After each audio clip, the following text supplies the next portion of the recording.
Chapter 23 is going to get into the nitty-gritty of how populations actually evolve from one generation to the next generation by looking specifically at the individual genes and how they change over time.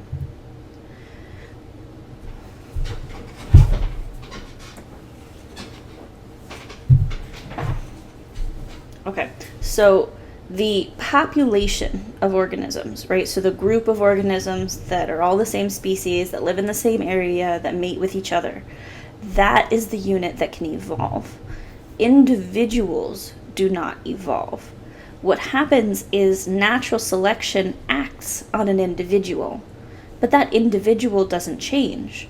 They either survive and have babies, or they don't survive and then don't have babies. So individuals distribute their genes to the next generation based on how well they do in their environment. But the population, right, the next generation and the next generation, that's what changes. This graph over here is showing average beak depth. I believe this is of finches, and this is before and after a drought. So the individuals are affected by a drought.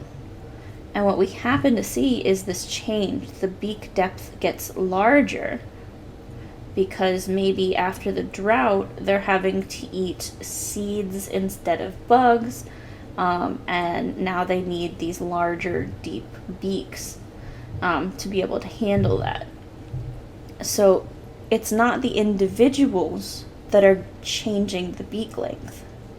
It's the population in generations after some sort of environmental change.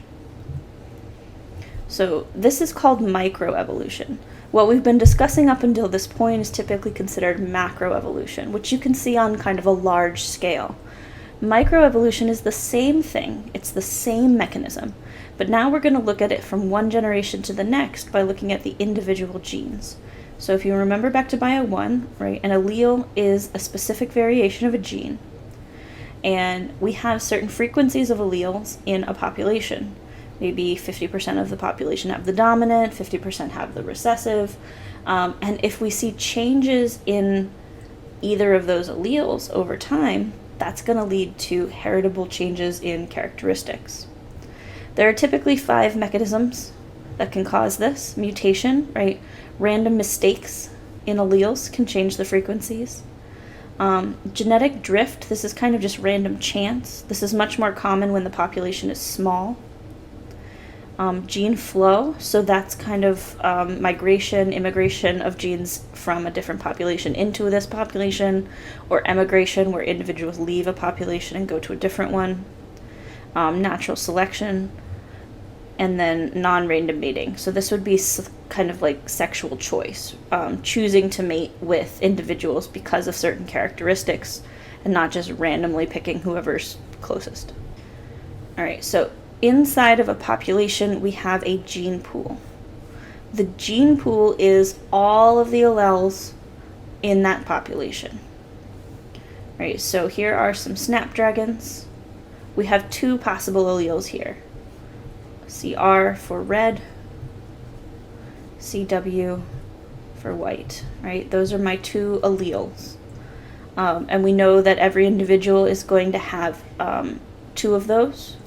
If they're CR, CR, they end up red.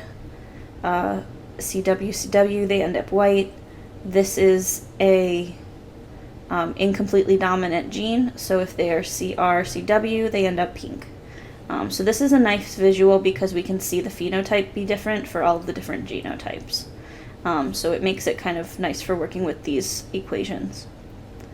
So this is the gene pool. So let's say we have 100 individuals. Maybe 25 of them are red and 25 of them are white and 150 of them are pink.